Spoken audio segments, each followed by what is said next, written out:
The 22nd day of December. In a flash, Miranda, Chloe, and the prince had left the silver ball, and in a flash they appeared in Chloe's laboratory. Archibald had welcomed them with mugs of hot chocolate. The prince and Miranda had been surprised to see a troll sitting at Chloe's desk. Chloe explained that Archibald was an unusual kind of troll, not like his sister Finica. After a good night's sleep and a change of clothes, they all began to get ready to travel to the Nice Palace. The snowstorm had finally stopped, and the sleigh was being prepared for the journey. If and when they found the magic compass, the prince would turn it over to Chloe, and the palaces would stop vanishing. It was the 22nd day of December, and there were only 2 palaces and 1 castle left in the kingdom: the Royal Palace, the Nice Palace, and of course, the Troll Castle. The prince, Miranda, Chloe, and Archibald all waited anxiously in the courtyard as the horses were harnessed to the sleigh. Miranda was standing at the edge of the courtyard and gazed at the prince's Christmas palace, unfinished, on the hill. Chloe approached his niece and took her hand. "I don't think you'll be able to finish the new palace by Christmas," he said. "It doesn't seem so important anymore," Miranda replied, turning to her uncle, "and I'm sorry that we tampered with your book of charms." "The only important thing is that I found you, Miranda, and that both of you and the prince are safe. In a couple of hours, everything will be back to normal," Chloe said, patting his niece's arm. But Miranda continued to admire the unfinished palace on the hill. "Maybe you can finish it by New Year's." Miranda smiled. "No, I won't finish this palace." "Oh?" Chloe said, searching Miranda's face for a clue.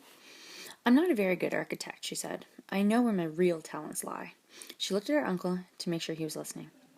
"I've decided to go back to my studies in magic. I plan to become a wizard after all, Uncle Chloe." Chloe hugged his niece. "This is splendid news. I couldn't have asked for a better Christmas gift."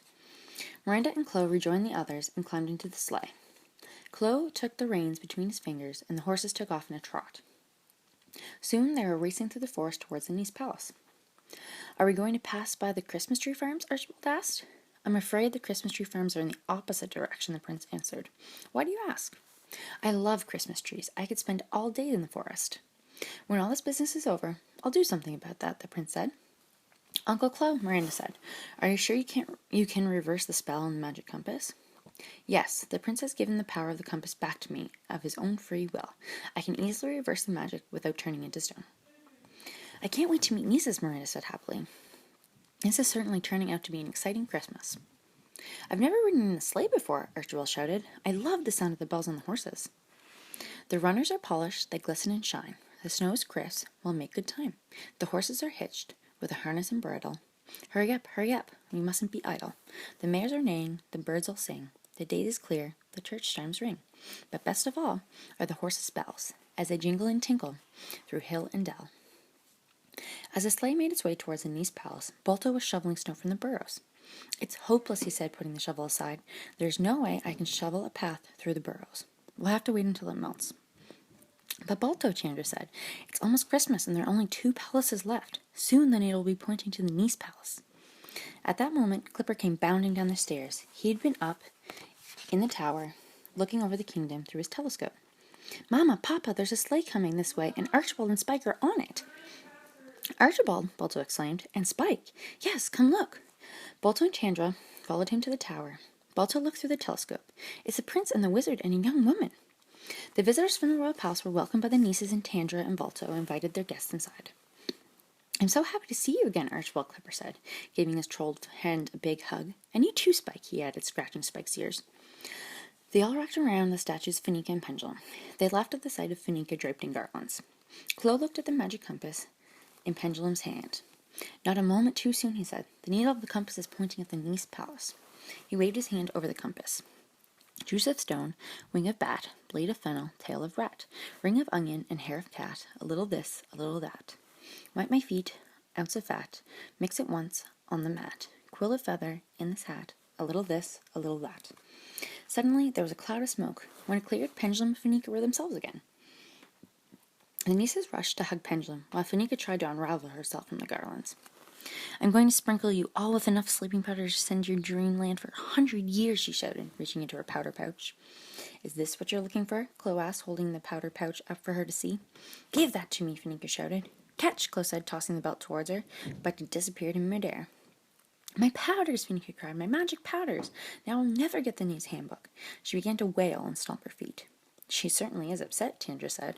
The niece handbook is the only thing that Fanika ever wanted, Archibald said, going to her sister and putting his arm around her shoulders. Yes, Fanika sobbed. The niece handbook. Why is the niece handbook so important to you? Clipper asked. Because it contains the niece's biggest secret. It contains many secrets, Balto says. I don't know if there's one that's any more secret than the others. Yes, there's one, Fanika said. It's on the last page of the book. The last page, Tandra said. The only secret on the last page is...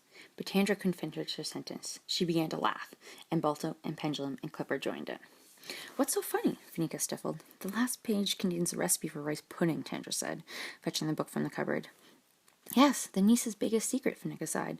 I've kept my vat of boiling milk boiling for years, waiting for the day that I could make rice pudding.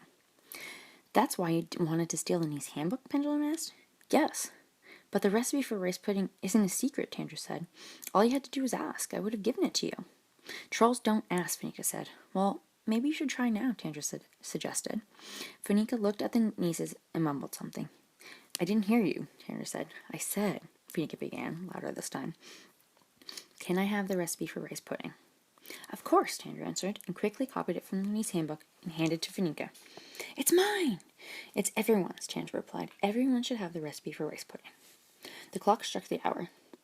What about the magic compass? Balto asked, glancing at Clo. Everything's under control, Clo said as he opened it in his hand. The compass had turned to sand. It will not make any more palaces disappear. Everyone began to clap. Fanika had finally gotten what she wanted, and no longer a threat to the nieces. The compass had been destroyed, saving the niece palace, and before the trolls returned to the glen and the others to the royal palace, they all had a bowl of rice pudding to celebrate.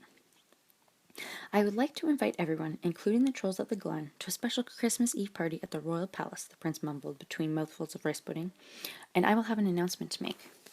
Until tomorrow, good night.